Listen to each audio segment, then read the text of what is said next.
It was at this moment that he knew. He bucked up. Welcome. You're listening to Bucked Up with Sam Buck. Now you fucked up. Now you fucked up. Now you fucked up. You have fucked up now. Now you fucked up. That was actually my nickname in college. Sexy tyrant. Now you fucked up. I had nothing past that. Same. There's no riffing. This is Welcome to Bucked Up, Shameel. I always say your name weird, and I'm really sorry. I think they make fun of me for it sometimes.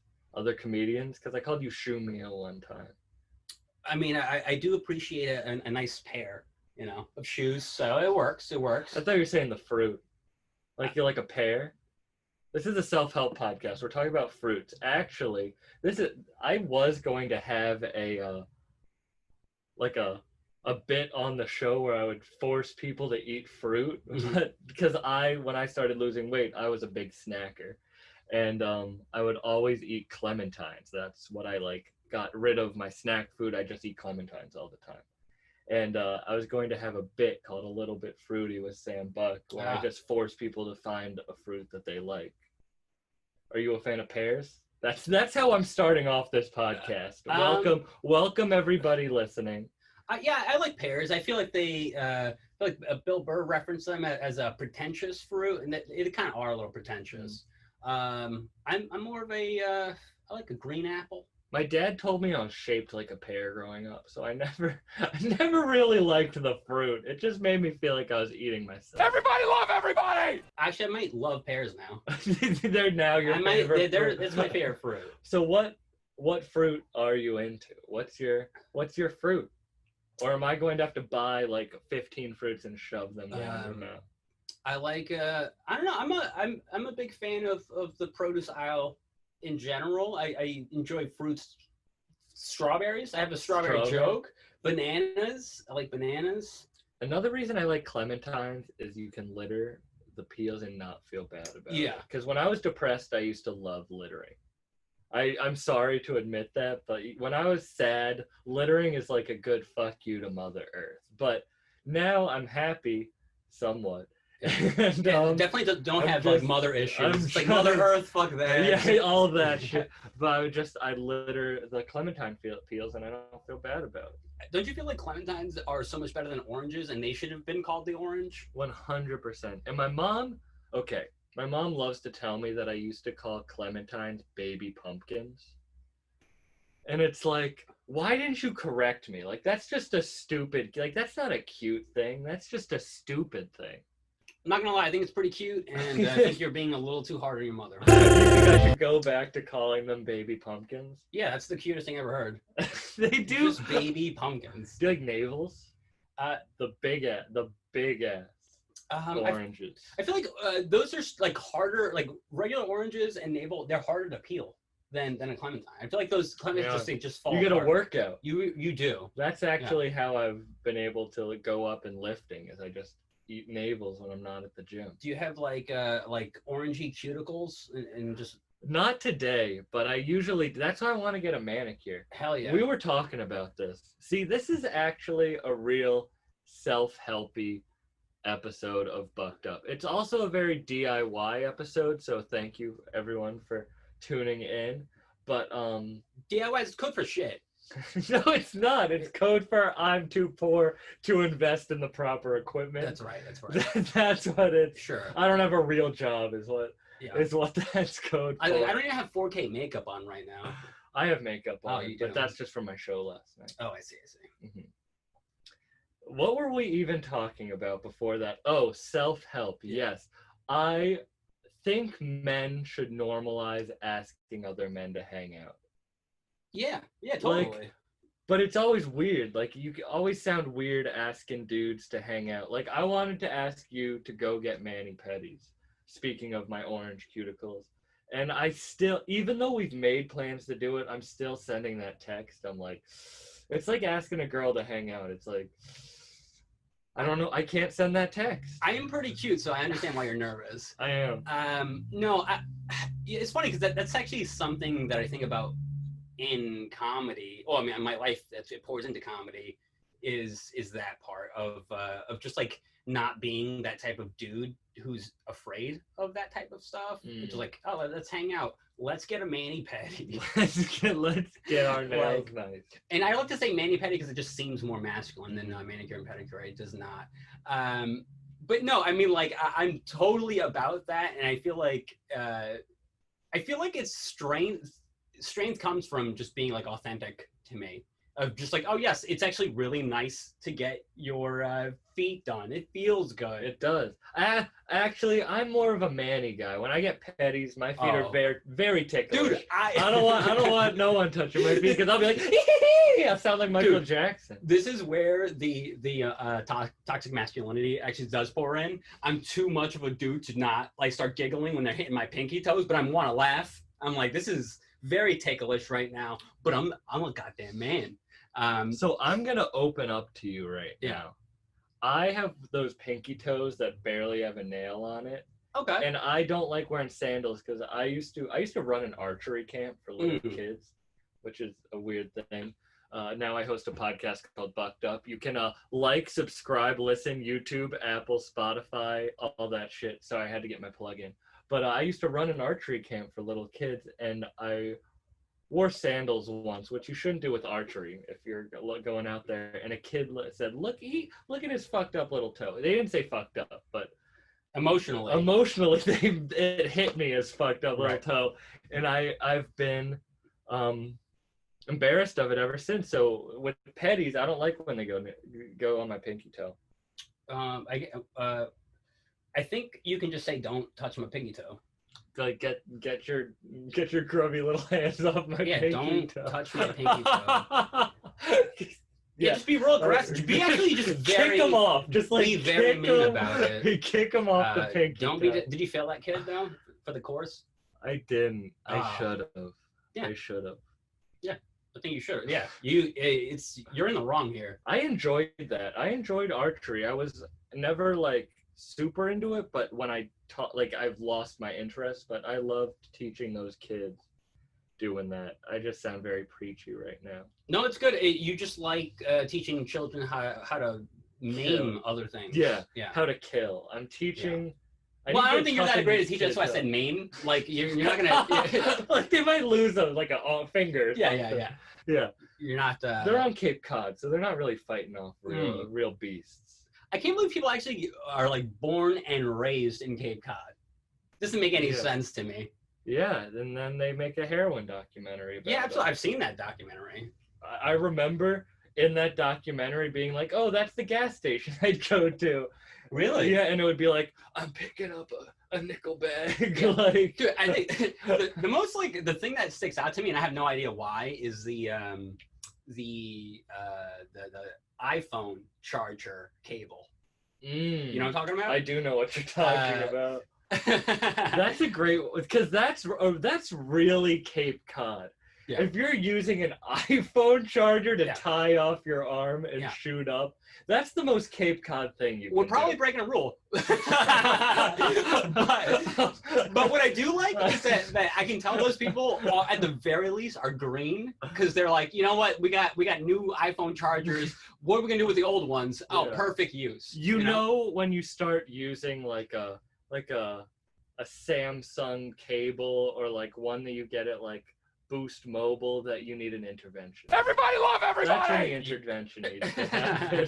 It's when you're using a Boost Mobile cord. No, is it an Android charger? Look, I'm not trivializing any of this, okay? I actually, I your veins might be blue, but your text messages are green. True. That was a great joke, and you need to give it more than a true.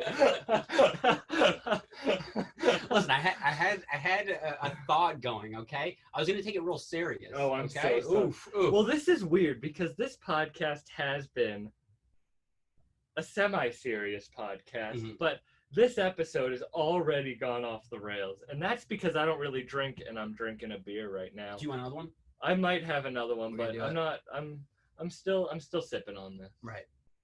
So, well, I'll ask you some serious shit. I'll get into the. You do what's your Instagram? Because you do these daily animations. Shameel. Shameel.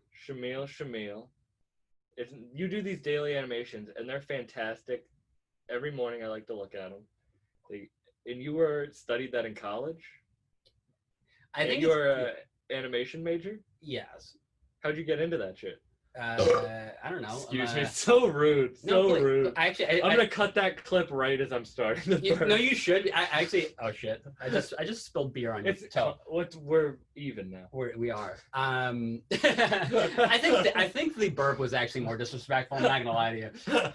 No, I saw a tweet recently within like the last week or two about they're like, hey, male podcasters, how about you just don't burp? Because I've been doing it for years and I haven't done it once. So that was a direct attack on you. I have a friend, actually, shout out John Zayats. He does the intro song. You can check him out on SoundCloud at An Archaeologist. It'll be linked under the video. He's fantastic producer, but he can't burp. Like, he literally physically can't burp, and it'll be real bad because he'll have gas in his stomach that can't be passed up. And it's like, he's gotten so upset that he can't burp, and I've never met someone who just like can't do it. There has to be a medical term for that. Pussy. I think that's the medical term. MD Buck. Dr. Buck speaking shit Dr. truth Buck. On his self-help podcast. Yes. Dude, that's fascinating. I'm so sorry. I cut you off. I don't even care. So let's talk about the inability to burp. Because I can do it like pretty much on command too. Can you? Yeah, I can do it right. But I'm not gonna do it. Pull ladies that way? Oh, absolutely. That's actually like the number one way. I'm like, ma'am, have you ever met a man who can belch on cue and just splash? Oh. Splash Mountain. Want a trip to Disney? Guys, edit that out. I'm a goddamn gentleman, all right? I would never say Sorry, he doesn't. I don't want to get him in trouble. No snitching. Rule number 3 on the podcast, no snitching. We're going back to how you got into animations in college and what tweet you saw. Keep the Splash Mountain in there. I don't edit shit. I know. Unless you watch the Casey Durkin episode. I did have to edit out one thing. Really? How to get to animation. I mean, I don't know. I always liked drawing as a kid. My dad drew. I like cartoons. Were you a comic book guy? Or no? Yes and no, not really. I'm pretty illiterate. No, I don't know. I was always just like a lonely kid. Like I was too. You know, so I watch cartoons and stuff, and I like drawing. I like doing things that are so like super insular. And I feel like if you are into drawing, that's a lot of the times like those are the personalities that I've met. Yeah, because I like I would love to be able to create art. Like, I love art and I would love to be able to, but I don't have the talent or the patience. And the patience is the thing that's a real problem for me. I wrote a comic book with a friend in high school for our project, and it was put out, and he did all the drawing on it, and I did the writing, and I couldn't believe the patience he had doing it. And same thing for animation. Like, you have to have real patience for that shit. Yeah, I mean, I think I'm in life a pretty, generally speaking, a pretty patient person, but in art, not as much, oddly. But, and I felt like that probably used to hold me back on a lot of things. I like things to be like, oh, this has to be exactly right. But I've loosened up a bit, and I'm just like, well, whatever I make and however it comes out, that's just where I'm at right now. And as long as I'm enjoying the process, I might not even enjoy the end product, but I like the process of it. It's kind of like just like even I was always worried about talking about anything because I'm like, well, I don't have all of the facts, I don't have all of the information. But just like the older I get, I realize like people are full of shit, people are just talking off the cuff, and you can just do that with art and you'll figure it out and you'll just find your whatever your voice or your artwork.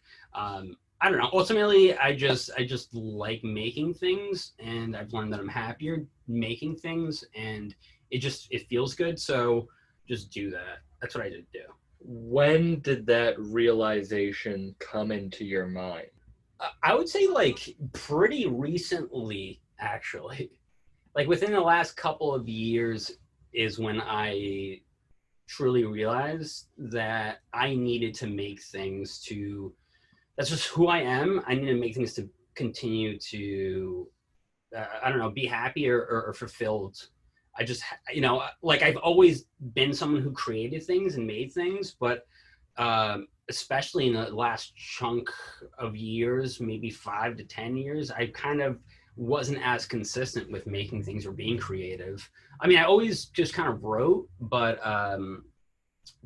this past year or two is when I realized, like, every day practically I need to make sure I need to be creative, and it keeps me making more things, and it keeps me just feeling fulfilled and just content, I guess. Well, that's really funny because I feel like I'm lucky to have learned it earlier, but growing up, I was such a I wanted things to be so perfect that I wouldn't do anything. Exactly. And I became lazy. Literally, I would just sit in my room, play video games all day.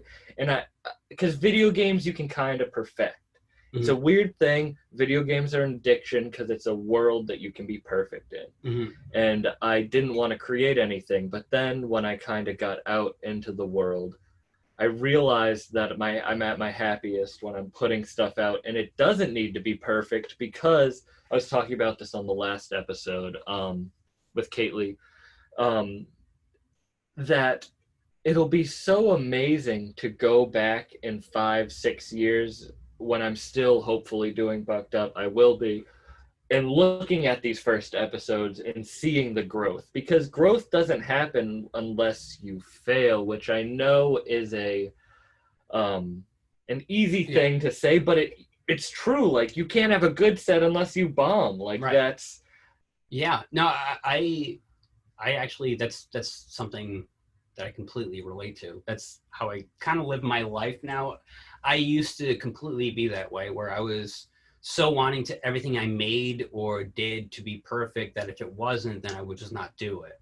Mm-hmm. And that's the thinking back, like, that's the dumbest thing, because part of doing something, or part of the enjoyment that I get of doing something now is that I know I'm just going to get better. Exactly. Because there's so many things that I've done that I don't even care for that I'm better now. And it's like, all right, what if something I'm really passionate about, what if I just start doing that thing? I'm going to get infinitely better at it. And I love seeing that growth. And that's what holds everyone back. We keep going back to this on this podcast, so I'm sorry, but the idea of resistance. And that's what holds everyone back, is resistance. Everyone. And I do believe that to beat resistance is to connect to your higher power and realize that no matter, you're not going to get to the end goal, but it's the path that you have to enjoy. So I enjoy the path. I enjoy the struggle. You were talking about creating every day. I enjoy meditating every day, doing yoga every day, trying to run or have a hard sweat every day, doing my push-ups, my sit-ups every day, because I know even if it sucks that morning, nighttime Sam is going to be so much infinitely happier. Oh, hell yeah. And also a week from now, I'm going to be happier that I can lift that much more, do that many more push-ups, or run that much farther in a shorter time. I mean, I've cut 3 minutes off my miles in running. Wow. And it took a long time, but to get an 8-minute, 15-second mile for someone who's 6'4", over 200. I was 270 when I started. I'm 220 now. Crazy. Good job. Thank you very much. It's cool, and it's nice to see that forward progression. Yeah, I mean, just like... I think a few weeks ago, you and I did push-ups outside of an open mic, and that seem like nothing. I think we just did like 10 or 20 or something. Yeah, we did 20. That seems like nothing, but I promise you, 4 months ago, I absolutely could not have done that. And I did it effortlessly, pretty much. And that's how you have a podcast with a fantastic, or it's more of a... It's an appetizer to his podcast. It's an appetizer to his podcast. Yeah. It is Trevor Dion. Fantastic comedian. Fantastic. He's just a New England staple, really, at this point. Definitely Rhode Island You'll staple. always see him in a Staples. He loves just office supplies. He loves Burger King and office supplies. That's most of his That's act. what's gonna be on his gravestone. This guy really, he just loved the number 2 and paper clips. All right, so you've been doing this practicing eating appetizer. Yes. So Trevor Down has Practicing Eating, which is a podcast that you can find on Spotify, Apple, yes. Podbean, Stitcher, YouTube, Overcast, maybe. Yeah, it's we've only done one episode, which it's called Lose Some, Gain Some, and it's just a conversation about our journey to change our bodies in a way, in our minds, in our hearts. I want to gain weight, and Trevor also wants to gain weight. He wants to be the largest comedian. No, he's trying to lose weight, and I just felt like we independently just were talking about that. I'm like, hey, we should do something. I think that's somewhat interesting. Just this. Also, I can't do anything about me gaining weight by myself. That's just upsetting. So, what have you been doing to gain weight? Like, what's your regimen? A lot of jogging and fasting. No, it's stupid answer, but eating more. Which do you choose what you eat? Like, are you eating high protein foods or high fat foods? Yeah, I mean, for me, I mean, I don't know. Like, I'm just. My older brother is really into fitness. He's very jacked. Is he? How tall is he? He a shade under 6 foot, maybe about 6 foot. I got the worst. Both of my brothers are about 6 feet. I am 5'7" and a quarter. I want to make sure that is on the record. Do they have a good job though? Because you have a good job. Yeah, I'm actually the least successful out of my brothers. I'm the loser. I'm the baby and the loser. But I mean, relative, like it's I'm okay. the loser of my family, and I'm an only child. So. Oh, look at that! I mean, yeah, you failed at life. It's okay. Well, that's the shitty thing about an only child is like you're it. Like if you fail the name, and also when everyone dies, you're just alone. That's true. Like I'm just gonna be alone one day. Like I'm gonna be like, oh, everyone died. So am I, Sam. You're good. Only child life. Oh yeah, you understand. You're gonna be alone someday. I kind of feel, dude. The thing is, like, I was like, I think of myself as the black sheep of my family because I am just. I don't want to get canceled, so I'm not saying shit. Yeah, I know. I know what that. I'm sorry. I kind of consider myself the African American. I always picture myself as the black sheep of my family because I mean, I just kind of am in the way that I physically have kind of distanced myself, and I'm kind of rebuilding that stuff. But my family, they all live in Florida and Puerto Rico now, for the most part. I'm here in New England. They're a plane ride away. But where was I going with that? You were talking about your brother being a fitness guy. He's a you fitness have guy. The worst genes, and then you just started shitting on yourself, and then it just became a spiral. No, there's a connection there that I had. Oh, yeah. It's mostly that I'm not a good person. No, it's that I have the worst genes. So I'm black. That's why you're wearing corduroys genetically. Right now. Dude, I used to mock corduroys. They're very nice, except I got thick thighs. I'm a thick-thighed bitch. So my corduroys, I would be the worst ninja in corduroys. They just go. You said corduroys, which is different. Which you could maybe. But then they get all like. Chafy? They're like holes? Yeah, the holes, and then my nut just hangs out of the corduroy, and then I get kicked out of a PB team. Dude, that's a thick. My ex used to have a problem with that. I feel like a lot of I'm speaking. Why out of are you turn telling here. the listeners that I'm your ex? Look, I usually keep my proclivities. No snitching. Private. Rule Yeah, number 3. So Sam, my ex, no, I feel like women. I've heard women have issues with. You're thick. I'm a thick boy. You're a thick one. I'm a thick boy. Yeah. I like to say I have the ass of an Atlanta stripper. Too big for a white guy. That is true. That is true. You do. I have a better ass than you. We do battle about this. We have ass battles. All right, stand up. We're showing the ass. All right. Don't cancel us. Comment under this video who has the better ass. Wait, let me couch this with I'm not wearing the best pants. These are brand new corduroys. He's just coming up with excuses. I have a better ass. Objectively, it's better. Look, quality over quantity. Okay? Quality over quantity. Show us your asses. I like that we're both wearing ties. Oh, thank God we're not getting canceled. We got the dog. We're gonna post a picture afterwards. Yeah. Of our asses. Yeah. On Instagram. Can you just Photoshop just like a donkey? I like something of quality. I want a donkey of quality. Oh, the horse awards. Just cut in last. Horse awards. Yeah, Last Call by Kanye. Ass he had whether it could have won the horse awards. No? I'm shouting out lots of podcasts today, so I'm going to shout out the Gimme Pod, hosted by Kate DeMarle. She's a horse girl, and she interviews people about her childhood obsessions.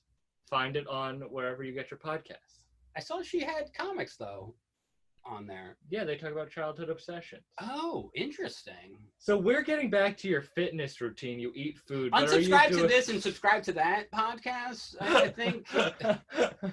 Do you lift? Do you lift? Have you been doing push-ups, sit-ups, not outside of a skew in Rhode Island?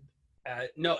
Most of my exercise is outside of an open mic, okay? Catch me outside of Pub on Park. Catch me, no, I do, I work out at home because of the current pickle we're in.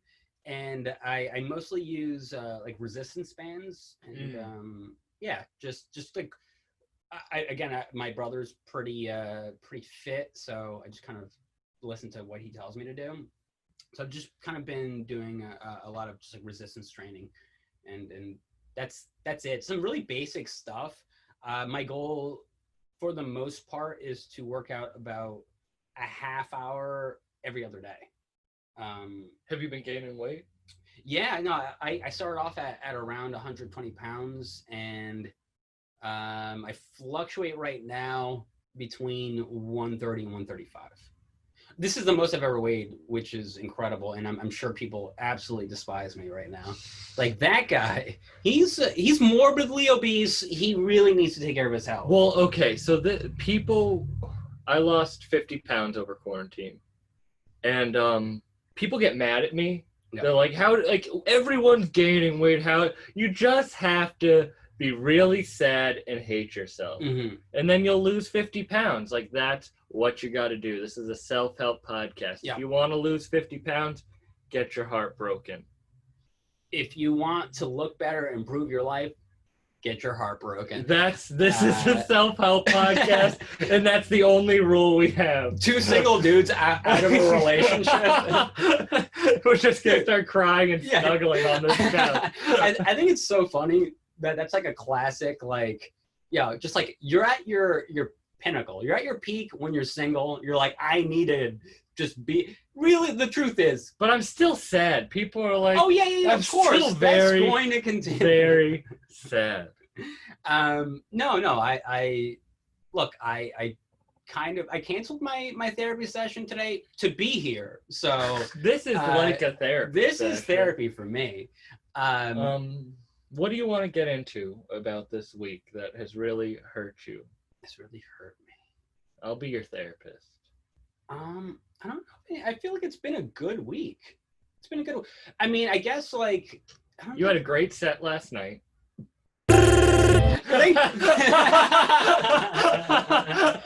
I'm so sorry. Let's talk about what hurt you. Same buck right now. You're gonna call your therapist up and be like, I need to talk to you. Sam reminded me of how much I bombed last night. Yeah, no, okay, that hurt me. That hurt you. You know what's funny? Like, I've only I've bombed 1 million times, but there's only a few times that I've actually like been affected by it. I'd say maybe 3 times. news. Mm. Where it's actually hit me. Like last night, I went up with practically 99.9% new material, except for like the opening line, and that was still relatively new. So I knew it was going to be a kind of a rough set, but it's always weird when an open mic, like the room, there's a lot of people, but people just keep eating shit. Mm-hmm. And I think the main thing is we're all really bad. No, it's usually just like a bunch of comics or something. Yeah, there was a fight that broke out outside. Oh yeah, outside. They were paying attention to the freaking NBA. But yeah, it was. Yeah. But also excuses. Yeah, we're just For bad me, at comedy. exactly. We're We'll get bad better. at comedy. No, Yeah. Last night was very rough. we were talking about sets that affected you. Yeah. Do you have a set that really like I remember it's probably like the 4th time I ever did stand up. It was on Kill Tony in LA at the Comedy Store in the main room, sold out. Steve-O was the host. You can look this up, whatever episode it was with Steve-O and Kirk Fox, and you can watch me eat a bag of dick. That's actually really funny. I was broken up with right before, or actually I wasn't broken up with. I broke up with someone before that. You take that. You take ownership. If you watch this episode, which not a single person who listens to this podcast will, if you watch that, I talk about it, but I ate dicks, and I can't believe I'm still doing stand-up because that was so bad. Yeah. It was real bad. In front of like people I look up to. Right. Yeah. That's. Dude, I mean, I did my first two, or first several, but my first 2 open mics were at Jokey and Ha-Ha's at Salon. Have you ever been there? Mm-hmm. And yeah, my first 2 sets were to complete silence. But I just knew the moment I was doing it, I had like an out-of-body experience. And I was like, oh, this is what I do. Yeah, comedy picks for certain people if you don't pick it. You know what I mean? Like, no one would want to do what we do every day, driving to do 5 minutes in front of no one who cares. No. And then still think that you're good enough to do it again the next day, and then just keep doing it until one day that finally hits that you are good enough. Mm-hmm. And then you'll bomb still. Oh, yeah, no, absolutely. I do like... I know comics make fun of this, but it's clearly true. Stand-up comedy is an art form. So I take that with the good and bad. It's just, art is bullshit. So stand-up's bullshit. But I do like the idea that it's a pursuit. So it's just like, for me, yes, I want more, but the fact that I'm doing it is like, I'm living my dream of just doing it. Writing shit, which I've always done, and then being able to perform it is incredible. What made you... even when you bomb, it's just like, well, whatever. Yeah. I got the next time. What made you get up on stage that first time? How old were you? 29. I started really late. Because I was a coward. I was really, really scared. This man is 30 years old. Yeah. He looks amazing. But for industry, I'm 22. But when he says he doesn't have good genes, like, I look older than he does, and I'm 7 years younger. Yeah, that's 100% correct. I just have bad genes. It's those shitty Mayflower genes. Again, my ancestors wore fucking hats and kicked Native American people in the shins. You guys were like... That's not the only thing we did. Yeah. The other thing is wearing a lot of buckles. Lots of buckles. Buckles on the hat, buckles on the shoes. Yeah, buckles age. Yeah. Look, I have no belt on because that's how youthful I am right now. I started super late, and I was a little self-conscious about it, but I'm not, I don't know, like, one of my good friends, also comic, Rory P., he kind of has a philosophy of just like, he thinks that age is a big part of it. Like, people do it for a decade, right? They start really, really young, and then around their 30s, they kind of make something of themselves. And I think it's a combination of just like repetition and just you're working at that craft. But I also think age matters. Dude, if I started when I really wanted to, which was like 16, 17, I would be the worst edgelord comic in the world. And I also had no life experience at all. I didn't really know myself. I still don't know myself. So like, I'm still finding my voice, but now I know I have not only the life experience, but the discipline to do comedy. Like, I don't know, man. If I did comedy at 17 and I bombed as hard as I did my first couple times, I don't know if I would have continued, or if I did continue, there might have been a big gap. You know? Well, from 17 to 21, I probably did stand up 6 times. Mhm. And I bombed every time except for the first one, which you can see on another Kill Tony episode with Jamar Neighbors and Mike Lawrence. If you Google it, I was the last comedian, and I actually did have a good first set.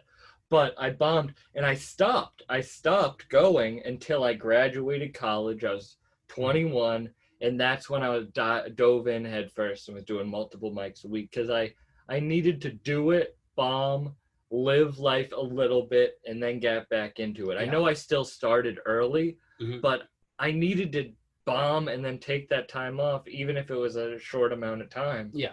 To kind of like be like, okay, this is what I actually want to talk about on stage. Not Yeah. that I know my voice or my character, whatever yet, but I do feel like I have a more clear path than I did before. Yeah, I mean, I think just aging in general is, I mean, we're all very cynical about it, but it's so important, especially if you are someone who's a creative. You're using so much just past knowledge, you know, like, it's just like, you can't replicate that anyway. When you were 29 and you did it, Yeah. for the what flipped that switch in your mind? It's something that I knew that I wanted to do, and it would be a regret in my life if I didn't, because, dude, I was writing for my entire life. I've been writing things, just like jokes or poems or raps or anything. So yeah, it was a combination of, this is obviously the thing I wanted to do. I'm getting older, and I already lived the life of doing the right thing. Like, hey, you know, you go to school, you get your degree, you get a date, you get a job. I don't know, you're in a relationship, and this is it. And I was fine, but really in my heart, like, there was part of me that I'm like, I'm miserable. Like, if I keep going with this life, the things that you're supposed to do, I'm not going to be a happy person. So not to be overly dramatic, but it truly was like life or death. But was there something that like pushed you over that edge, or was it just a culmination of everything that had happened to you? Yeah. Up until that point. I mean, it probably mostly a combination, and then I think like the cherry on top was that my long-term relationship was also falling apart, and I had to like really look inside and see like, well, what do I truly want? What do I want to do? I used to, like, I remember many this kills me a bit, but it's also, I don't know, it also kind of inspires me, is that I was always writing jokes. I wasn't doing stand-up, but I was fucking writing jokes for, I don't know, forever. I remember like maybe 8 or 9 years ago or something. Do you remember the first joke you wrote? I don't know. I remember like early jokes, and I'll sometimes bring them back in sets now just because it's silly. Like, you've seen me do stand-up enough that you know that this is not in my style, but I had a joke that I wanted to say where I'd be like, I hate going outside in the fall because I feel like the trees are trying to fuck me. It's like, put some leaves on or something. It's just a real wow, that's actually great. It was such a that's up my alley. But that's Can I not have you can have, but that's not the type of joke I write now. Right. But like, I remember writing that and being like, I want to do this on stage. Yeah. But I didn't, you know? Dude, that actually, that kind of piggybacks on what I was saying, which, like, I remember working at, I don't know how many years ago at this point, I worked at Home Goods, and I just worked in the back, like, stocking shelves with a bunch of Cubans. No one spoke English. That's just I'm just adding that. I'm painting a picture. Do you speak Spanish? Poorly, yes. Like most Puerto Ricans. Yeah, absolutely. Like, dude, that's actually Puerto Ricans correct. don't know Spanish that well. No, well, like, especially my family. Like, my family they're essentially like the Hicks of Puerto Rico. Like, they live on the West Coast, which is just like it's a fucking jungle essentially. My grandparents got married when they were teenagers. I don't even know if my grandfather went to school. My mom had me when she was 24, and my dad was 31. But 24 is one, like, imagine having a kid at 24 or 31. Like, imagine a kid just crawling around this apartment right now. Oh my God, no, absolutely not. Absolutely not. No, I couldn't do it. No, thank you. We'll jump back to that. Sorry, I don't know. We went off on a bad tangent. I'm Totally 2 beers in, and I've been drinking. I'll keep you on. No. Well, like, it piggybacks what you were saying. You're like, oh, these older jokes that you made. Mm-hmm. So I remember working at Home Goods, and I was pretty quickly promoted, aka this guy speaks English. I forgot my racism got us off track. I'm so sorry.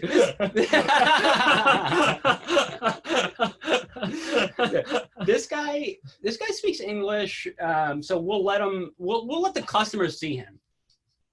So they're like, I worked in a burrito shop. I understand.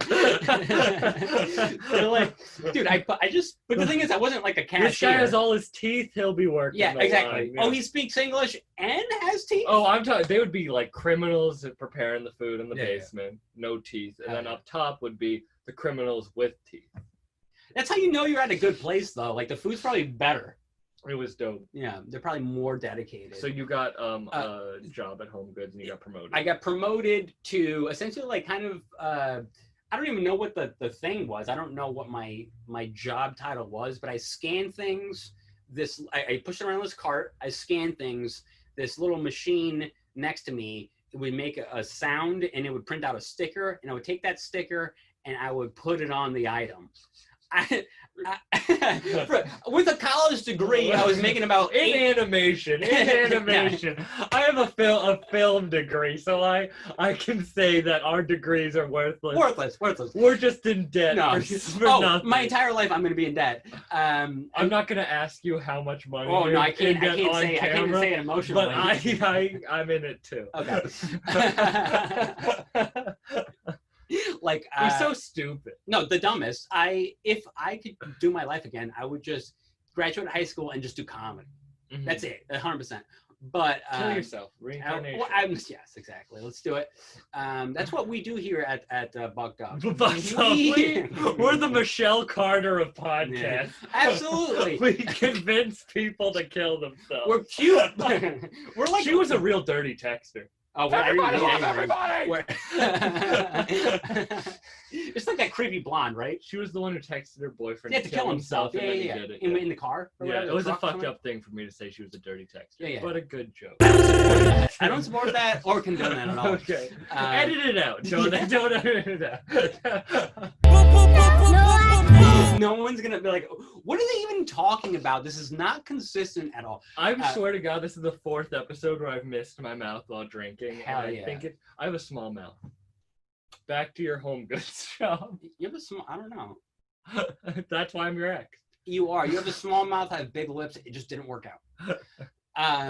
So Home Goods, I don't even know what the tangent that we went off of. It's fine. We'll go back to Home Goods. And yes, I have an art degree. This is a Bucked Up podcast. Hell yeah. You have essentially an art degree, right? In film. Yeah, film. I have an animation degree. And what that means is I graduated and then I almost quickly got paid $8.50 an hour to push around a machine that printed out stickers. And I would put those on things. But the whole story, the only reason I'm telling you the story is because I had like this little notepad, right? Every day I would write jokes. And I had this apron and I would rip off the notepad quietly and I would slip it in my apron. All day I would just be doing that. So I would come home and I would just have all of these freaking notepad things. I remember my ex is like, Jesus Christ. But she was such a sweetheart. She's just like, I'm going to put this in a Ziploc bag. We're keeping these. Oh, that's nice. No, she was the best. And we're still close friends.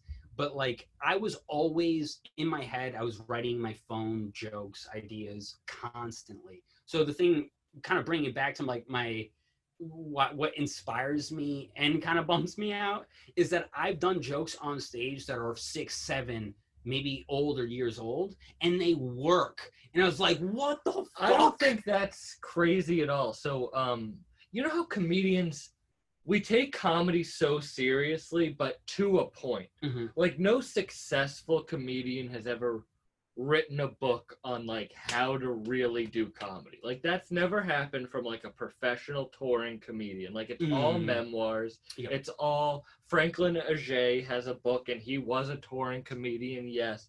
But still, that's an interview book. Mm-hmm. It doesn't... We don't take it that seriously as an art form where there's, like, stand-up theory. Yet, I think it's kind of coming. But there is, But the point of this is Ralphie May, a great comedian, has a masterclass on YouTube. Rest in peace, he is dead. And I was supposed to see him one night. Really? Yeah, and I just was like, I'm not going to go to the show, and I missed him, and I was so sad I never got to see him. But he has this masterclass on YouTube. You can look it up, Ralphie May stand-up masterclass. It's 3 hours of him talking about the craft of stand-up comedy.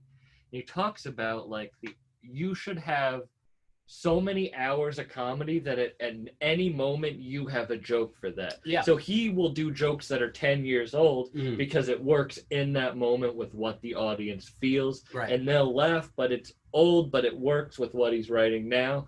And it's always creating this fluid piece. I think I try to do that with my stand-up. I might not be good at it, but I try to have a through. That's why I don't write jokes. Asshole. I keep telling you should quit. Like, Sam, this is just not, you just don't have, just like, it's just not in you. It's okay. This is the last episode. Everybody love everybody. No, but it's the reason I don't do that leaf joke anymore is because it's not in my through thread of like, everything should be attached to a line in my stand-up for me. Yeah. And that's what Ralphie May, I think, was trying to say. I hope I didn't. No. I mean, totally. I ultimately, like, yes. Like, how many times have you been in conversation where you're like, I got a bit about that?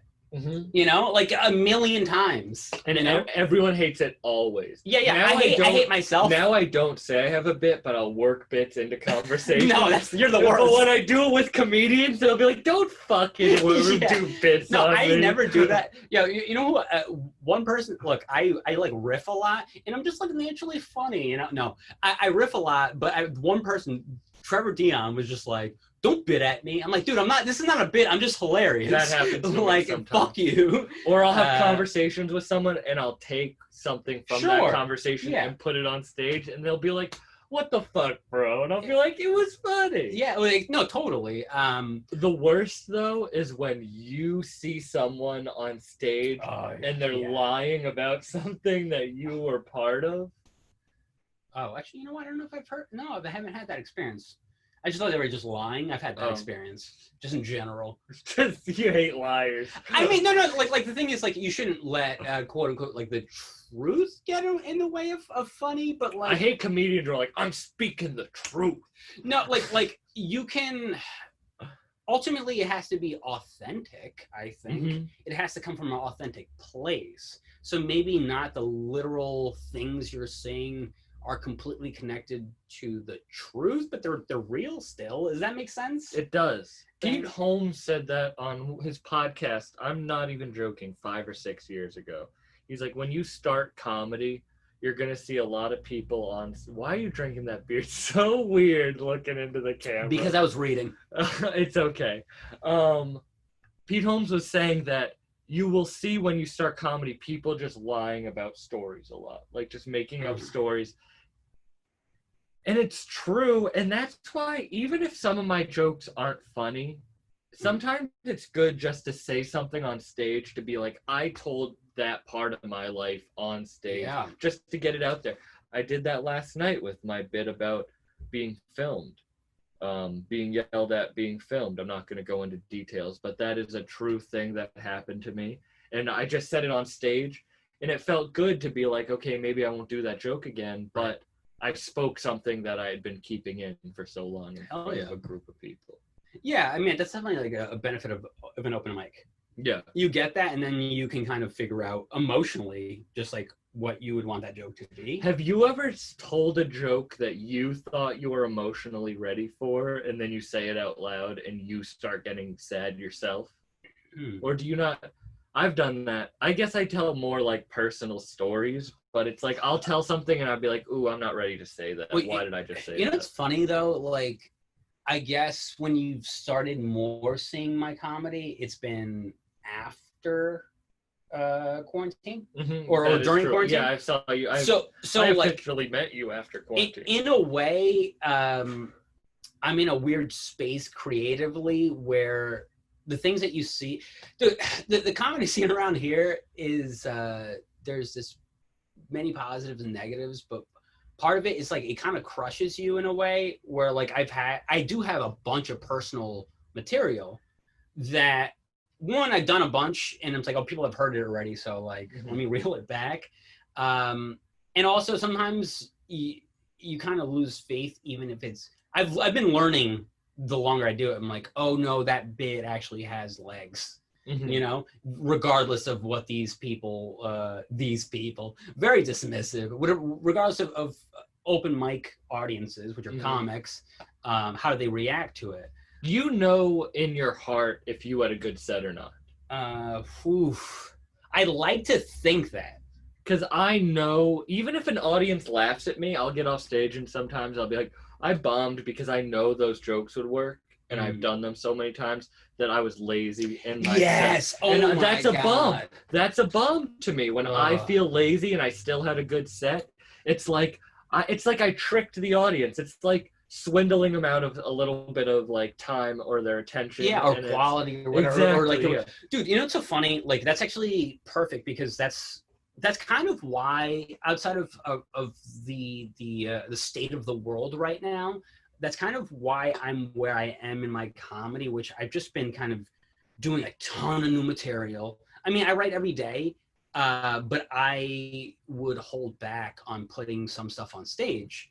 And Rory, like, kind of we had somewhat of a heart-to-heart, and he's just like, I can tell you were bored of these jokes.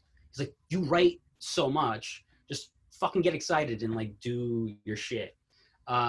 You made me feel real good when you were saying that you get happy when I do act outs. Oh God, because yeah. I realize that I'm my happiest when I'm tell an observation that I like, and then I can go into a character and just kind of be that character a little bit, and then go back to it. And you really helped me with that because I've thought, oh, I should start writing more bits where I then do act outs in the end. Yeah. Like I just like it goes back. I mean, almost like every conversation I have about comedy or art, really anything in life, it's like you're always trying to get to the purest you, the most authentic you. And like most people who do comedy who kind of stick around and continually do it, like they're innately, they're funny human beings, or like they've always kind of had that brain. You know, and it's just like figuring out a way to remove all the bullshit, the stage fright, the fucking writer's block, the fucking whatever the hell it is, shave everything away so it's just you know? That's what I think was amazing about Sam Jay's Netflix special. Is because that I've seen her since the beginning. I saw her first when I was 16 years old. Really? Perform, yeah. I've seen her the whole way. And her stuff is she shaved away everything into her most authentic self. And it showed, and I think she's going to have a long and prosperous career because she stayed true to herself. Netflix made her let her say jokes that I didn't think Netflix would allow. Dude. But she does it because it's her, and it's real, and it's amazing. Yeah. And she's been doing that same stuff for so long that she stayed authentic to herself. This is gonna sound like I'm being sarcastic, but I'm very, very sincere about it. I love that special is just like at least a huge chunk of it is a huge dick joke. She talks about dicks all, and I know that can be like dismissive, but it's like no, that's fucking hilarious, and that's like the bread and butter of comedy, dick jokes. Whatever, but she does a ton of dick jokes, but it's so tied to her. She's telling you about herself. She's being really goofy, but like my favorite shit, like Al Christakis and I talk about absurdity a whole lot. He was on episode 2. You can find Bucked Up on YouTube Apple, Spotify, like and subscribe. Sorry. I like Overcast. It's yeah, like we talk about absurdity a lot, and I think that like Sam J was just, she's like, it's a mix of all that. It's like, it's very personal, but it's also like fucking silly shit. Silly. I love silliness. Yeah. Like what? Like I feel like I get too serious on stage. Yeah. I had a comic friend tell me that, like, I look angry on stage, and I might be angry, but I enjoy angry comics, but I guess I'm not finding the funny in it yet, so it comes off as angry sometimes. I've had, like, I feel like some people always think I'm like a pissed off or something, but really, like, at most I'm like maybe I'm sad, or maybe I'm fine, and it's just like I have material about that. I'm just like, I'm probably just fine. It's just my face. It's just sorry guys, it's just my face. Yeah, no, it is. Like I had someone like 2 weeks ago just be like, you're really intimidating. I'm like, look at me, I look like a librarian. All right, I know that they said that sarcastically. No, it was a genuine, like, was it at work or in the comedy world? Comedy world. Wow. Yeah, no, it was a genuine like of, just because, like, I don't know, I'm like a very, I don't know, I have just like a really like dead face. If I'm just like very neutral, you know? I'm an only child, and I'm always looking for validation, so I'm always going up to people like me, like me, and I make friends that way. Yeah. And then I make acquaintances that way, and then they start hating me. Kind of off that, whatever, I don't even know, who cares what we're talking about? Like I sort of have like, I don't know if I want people to like. I just, I'm surprised at how many people like me.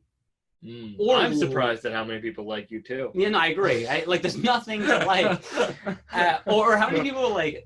Truly, it's being in comedy is just a weird thing for me, because I always felt like no one listened to me, and that's fine. I was actually like very content with no one like listening to me. That's a good thing, because you can just say ridiculous stuff. But like now people are like, is he gonna say something important? Like, no, please, like you're putting too much weight on my words right now. I'm gonna say some goofy shit. So that's honestly why I like Griselda, and why I think I relate them to comedy in a way that they rap very slow, and their lines are direct. Yeah. And it shows their confidence in the game. Yeah. That they can speak slowly, but you're hooked to every line. It's like a great comedian. Like, great comedians aren't like, they say a line, they let it sit, and then they say their next line, because it's like a great boxer. It's punch, like, dude, yes. And that's why Griselda's amazing. That's a perfect thing for me. Shout out Boldy James. He just got signed to Griselda. Check out his Versace tape, and also check out The Price of Tea in China, produced by The Alchemist. Actually, I was just listening to it today.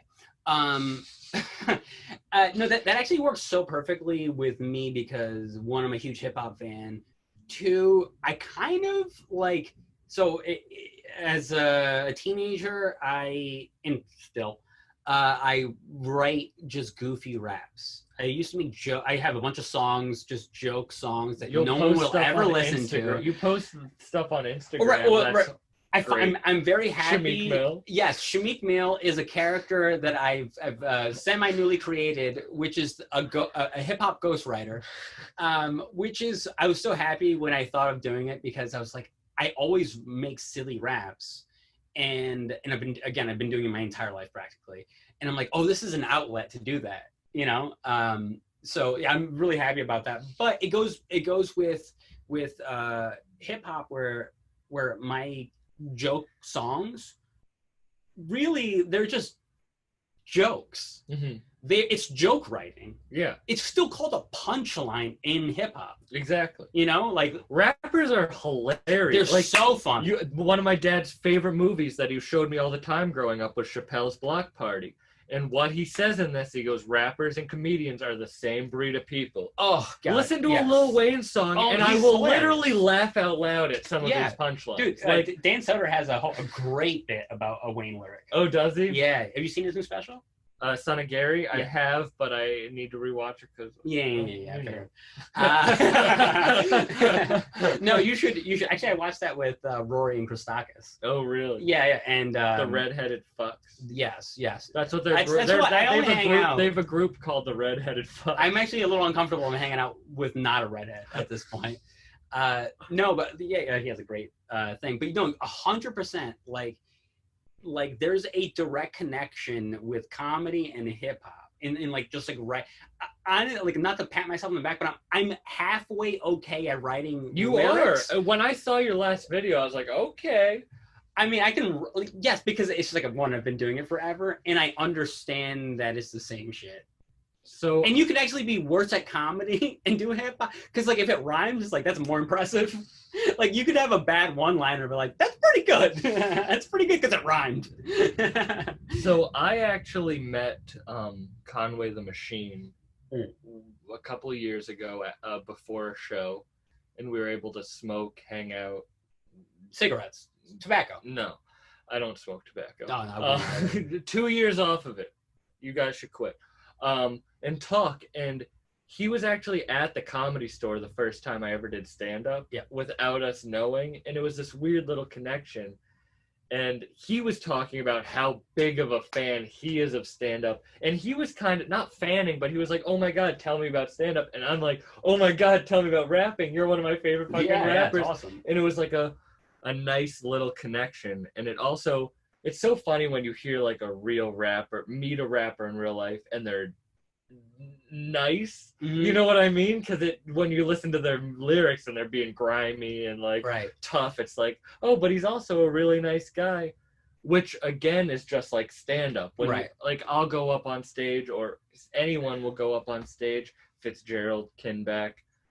Not that I'm in the same lane of them, but you might think that we're meaner than we are in real life. Fitzgerald, a sweetheart, a Kinback monster.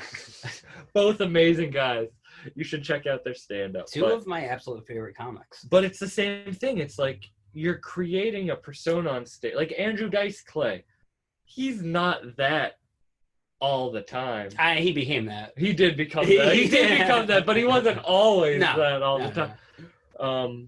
But yeah, it's that rap and comedy combo. And speaking of that, I'm going to be having a rap show that I would love to have you on. It's a solo show called Wrapped Up. You can find it in a couple weeks on YouTube, where I will be reviewing the rap dump of music that happens on all streaming platforms on Fridays. It'll be coming out every Monday on this page.